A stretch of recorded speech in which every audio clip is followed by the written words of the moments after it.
What's up, guys? Today we are back with a very special and kind of late video. This is the Carnival Pride recap and review. You guys know that we did sail on that back in September. It's January. It is our recap and review. The Carnival Pride vlogs ended just a couple weeks ago. If you have not had a chance to watch those, make sure you watch those videos before you watch this. So go ahead and click on the eye blinking right up there, and it'll take you to the playlist you can binge watch on your Saturday or Sunday afternoon. Or snow day. Yeah, or snow day, because we just had a major snow day. So snow days. We had a couple. Anyway, I just want to go ahead and let you guys know that before we even get into this video, we really did have to search like the back of our brains to find some bad things about the Carnival Pride. If you're thinking about sailing on this ship, I highly recommend it. It is a fabulous ship. You will have a fantastic time. I'd even take a cruise to Freeport, honestly, on the ship. Like I don't care where it's going. Which we did. Yeah, I mean just Freeport. You know what I'm saying? Yeah. Yeah, I mean, it is a really, really good ship. It is. So, let's go ahead and jump into the video then. Without further ado, Mama, the first good thing on the list, something that we really, really like about the Carnival Pride is... the embarkation/debarkation process. There we go, yes. The embarkation and debarkation was fabulous. Now, Miami still does have them beat just a little bit as far as, like, embarkation goes. I think it was debarkation, isn't it? Well, for you're saying Miami's faster. Yeah, Miami is faster. I mean, it's literally like minutes faster. It's honestly, they're pretty much the same. They really both have their A game on. Now, we're not going to even talk about somebody else, Fort Lauderdale. They do not have their thing together. Just expect to wait in long, long lines. Maybe the next time we go to Fort Lauderdale, it'll be better. We'll just have to wait and see. Maybe. Anyway, yeah, the embarkation and debarkation process was fantastic. Now, on the Pride, we did end up having to wait a little longer, but if I remember correctly, it was because they had some kind of special clearing. I think so. Well, remember that they were having inspections. Yes. That's what it was. Yeah. They were having U.S. Coast Guard inspections when we got back. Yeah. So the U.S. Coast Guard was actually boarding the ship, and so it took a little longer. But once we started the debarkation process, it was fast. It was super, super fast. Like from the time that we picked our bags up and started making our way to get off the ship to our car was, I think, 10 minutes maybe, 15 minutes, if that. Fantastic. Customs was insanely fast. Yeah, embarkation, same thing from, the time that we got out of our car to the time that we stepped on the ship, I would say was no 30 more minutes. than... Yeah, I'd say no more than 30 minutes. No more. And that's going through everything. I mean, we had a little bit of a queue line and everything, and still, even with that, it was fantastic. So, job well done with that. Number 2 on the good list, Mama. The design of the ship. Yeah, of course. You guys should have known that was going to be in there. The design of the ship. Mama, tell them, what was your favorite place, like, on the ship? The Taj Mahal. Yeah. She really, really, really loved the Taj Mahal, or the theater. That's the name of the main theater. I personally did too. I loved the staircase in the back of it. It's like it's a circular staircase, and it literally goes, I think, 3 or 4 decks. It goes all the way Remember, it goes all the way down to deck 1 because butterflies is right beneath so it goes from deck 5 all the way to deck 1. It's just like a continuous, just circling staircase with like marble steps, and it's gorgeous. Seriously, like, amazing. I can't believe it was on the ship. Like, well, and what we talked about too, I mean, this ship, the Pride class of ships are designed by, the Spirit class of ships are designed by a different shipyard. So, most of your ships are made in Italy that Carnival uses, but these are made in Finland. Finland, right, correct. So, you had a different perspective and insight into the design of the ship, and I loved it.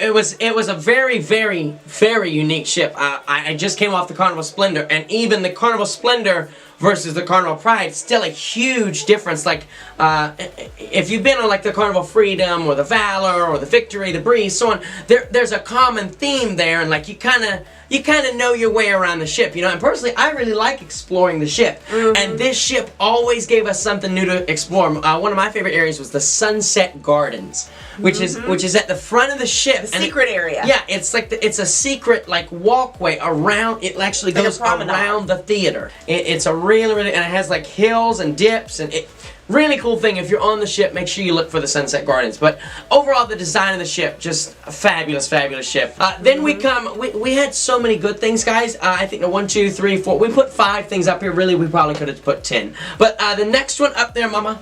Food. Yeah, the food. Guys, the food is really, really good on this ship. Chefs, my hat is off to you. My gym thanks you for your contribution. Seriously, the food was fantastic. We had the chance to go to David's Steakhouse while on the ship. Now, the steakhouse menu did just change, so I cannot speak for that new steakhouse menu. However, ours? Yeah, ours was phenomenal. Ours was fantastic. 3 hours long, and I think we all came out with food babies. Right, they rolled us. They just, just rolled us into the elevator and pressed our floor, and that was that. No, it was really it was a ton of fun. It had a great view. I remember we got seated right next to that window, and we could look out. I think it was Nassau evening, wasn't it? So we were in like the nice calm waters of the Bahamas, and it was perfect. It really was nice. I would suggest that if you've not done the steakhouse yet, next cruise, just spend the little extra. It's well worth it. You're gonna have an amazing experience, and the food is also really it's bomb.com. Okay. So next up we have the crew. The crew, of course, they will make or break any cruise. In my opinion, these guys were exceptional. I told Mama Hokum, I said I really don't think I ever saw a guy frown. Like seriously, they were. That's from stateroom stewards all the way up to all the way up to the guys who tie up the ropes. I mean, like I never saw like somebody look like they were having a bad day or a bad attitude. And you understand that they're at work and they're trained not to do that and stuff. But it's just they really went above and beyond. Initially, I was not impressed with the cruise director Brandon, but over the cruise, he actually turned out to be tons of fun. I don't think he's on the Pride right now. I think he might have went back to the Legend. He was on the Dream, I think, for a while. Oh yeah. So, but he was tons of fun. But he moves around. Yeah, he bounces around from ships though. But yeah, the crew really a phenomenal crew on this ship. And then finally for the good, and then we're gonna move on to some meh and some bad. Is the Baltimore Cruise Terminal. So the terminal itself, like where you check in, you get your stateroom keys. You hand them your paperwork, that kind of stuff. Phenomenal. It is gorgeous. Absolutely, absolutely beautiful in there. I think one of the more decorated cruise terminals that we've seen. I mean, it was nice, colorful, like Caribbean painted, nice poppy colors. Just really like made the vacation like. It made you recognize that you were going on vacation that much sooner, because we were in a northern port, and it's like you're going to the Caribbean, so it's cold, you're wearing, well, I don't think it was cold when we were there. It was cold when we came back. Yeah, but it's just, the colors really helped, your brain kind of get in that vacation attitude. Well, the other thing, too, to tie into that was the fact that, we went under 2 bridges, too. Yeah. So leaving out of the port of Baltimore is really cool. Yeah, it really is a unique experience. Like normally, if you leave out of one of the Florida ports, I think Jacksonville you go under a bridge, and Tampa, if I'm not mistaken. But that like Miami, Fort Lauderdale, Port Canaveral, it's like the ship just kind of pulls out, and there we are. We're in the ocean, and that's sail away is 20 minutes. We didn't even reach the ocean until almost 1 a.m. because then we had to go over the Chesapeake Bay. Right, and we were up there for that. So like I said, if you guys want to see that, make sure you click the eye that was in a little bit earlier in the video, and it'll take you to that. So that is some of the good things that we thought about the Carnival Pride. Now we're going to get into the meh things, or the things that they weren't like necessarily like a negative thing. It was just like kind of a this isn't fantastic, this isn't, horrible. So, the first thing that we thought was kind of a meh thing was our room. Yeah, our stateroom. We had a 4K obstructed interior. Which we chose deliberately. We wanted to try it. Right. If you're looking on Carnival's website, that is what it's called. It's a 4K obstructed interior. And those are unique to the Spirit class ships. Correct. You can't go on like the Carnival Freedom or the Carnival Dream and find this room because it has French doors. However, don't confuse it like we did, because when it says French doors, you think, oh, I'm going to have 2 doors that are going to be able to open up. Well, they're on hinges and they have handles, but you're not supposed to open them. Like, and so that, you know, that was kind of the thing. Like, so we knew that there was going to be like a lifeboat in front of the thing, but we wanted to have it so we could open up, hear the ocean, you know, smell the sea air, that kind of stuff. And we were not able to do that. So, I think some of the other rooms, I don't know, have a better view, but I just don't know that you can open the doors. Right. So it was nice to have the light come in, you know, that way you knew what time of day it was. But I'll be honest, like if we went back on the Pride, I probably wouldn't go in that room again. I definitely want to try something else. Not saying that it was a bad room.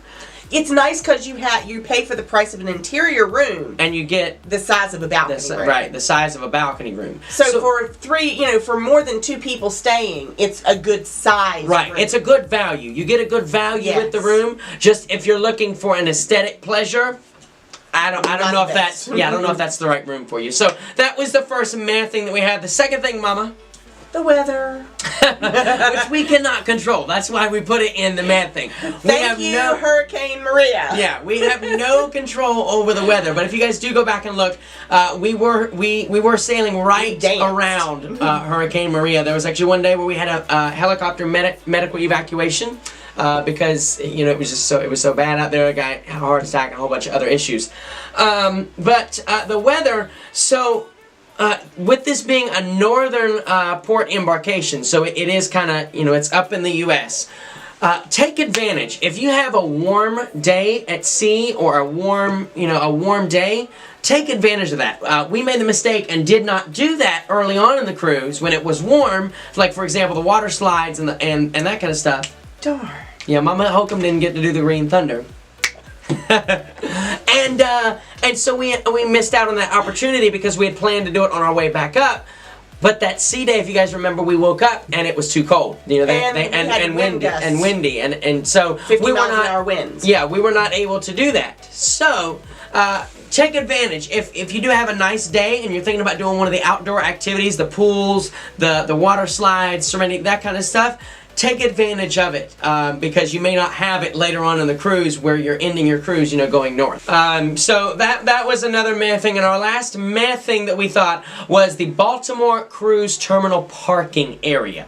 Like so, we had to get really picky here. Yeah, okay? yeah. I mean, like this is the Pride is an awesome ship, okay? But the cruise terminal parking area. So we just mentioned that we love the cruise terminal. However, the parking area had a scratching. It's just different. Yeah, it had us scratching our heads a little bit. So the way it works, it's set up much like Fort Lauderdale is. It's like a military base almost. So it's fenced in. We had plans of parking the car and then walking down to the fort. Thank goodness that didn't happen because that would have been a really far walk.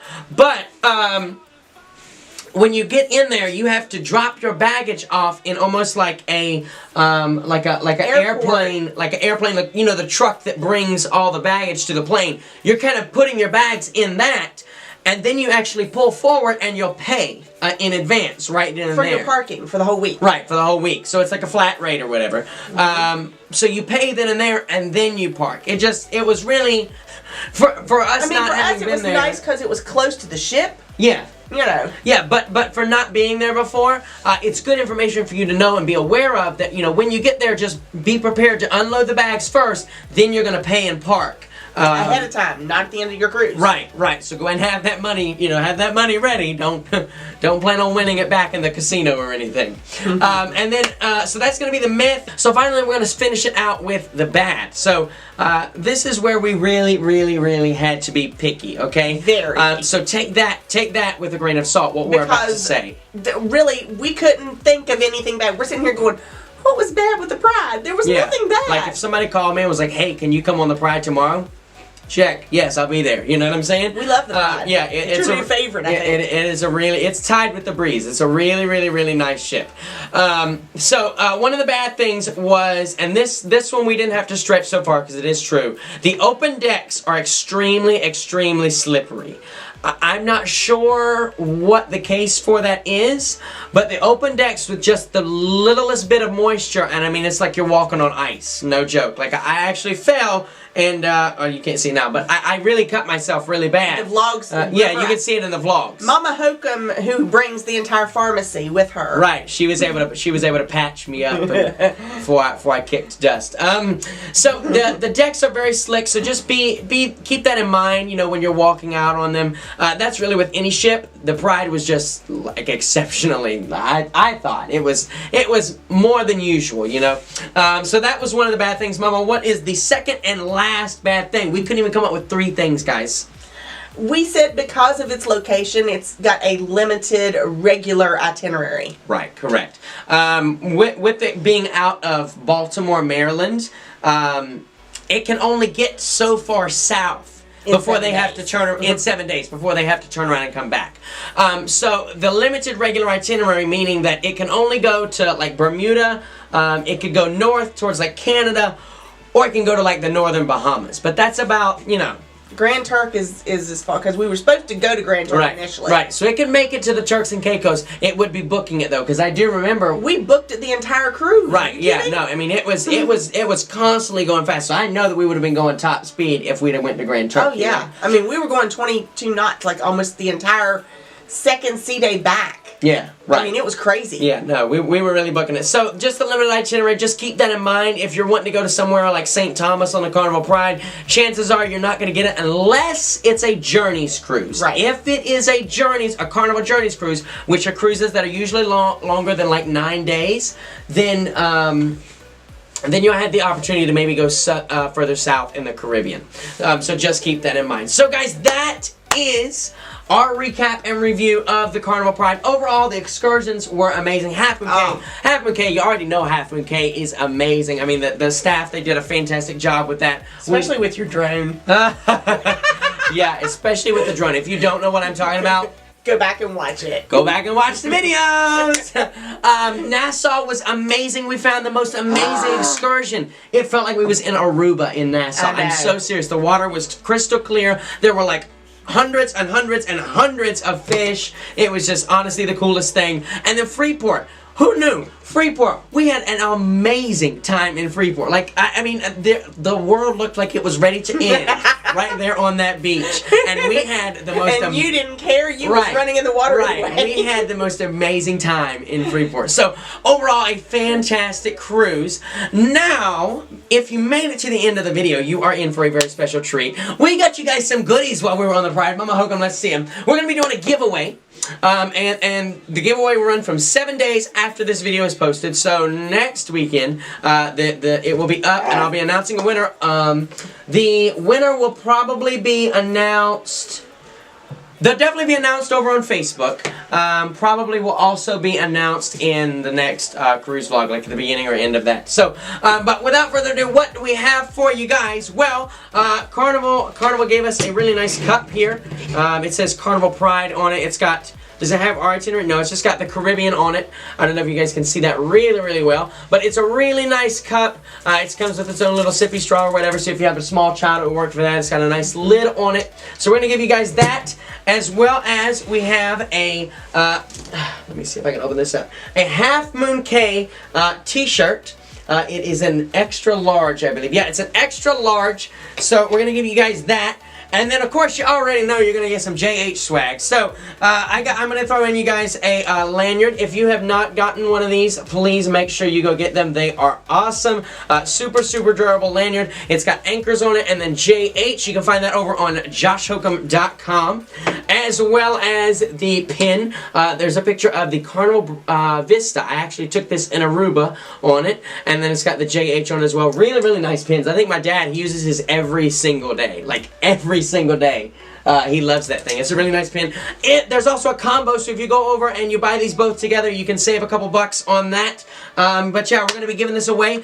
The way that you enter into the giveaway, tell us in the comments below what the name of the restaurant was that we ate at in Nassau.